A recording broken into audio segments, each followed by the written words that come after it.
So now that we have seen a sample network being developed from scratch, let's look at some of the key concepts of Hyperledger Fabric 2.0. The first is the membership service provider. So in a permission network, blockchain participants need a way to prove their identity to the rest of the network in order to transact on the network.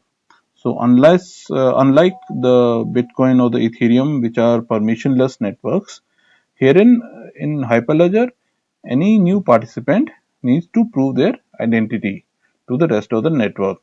Then and only then they can transact on the network. So the membership service provider MSP provides them this certificate authority.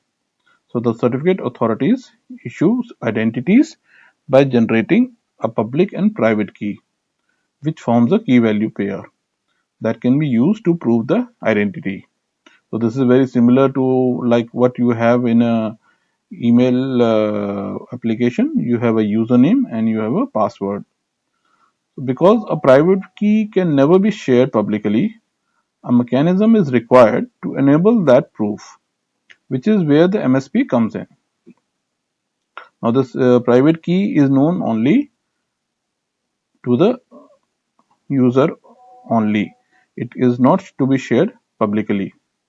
Thus the MSP is the mechanism that allows their identity to be trusted and recognized by the rest of the network without ever revealing the member's private key. So the private key is to be kept secret.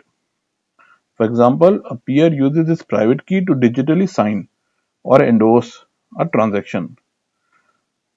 Okay, the MSP or the ordering service contains the peer's public key, which is then used to verify that the signatures attached to the transaction is valid.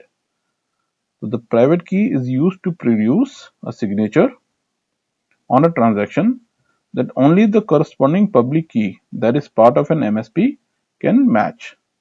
So basically, MSP is a mechanism that enable that proof with that this private key, the transaction which is signed by this private key belongs to only the corresponding public key.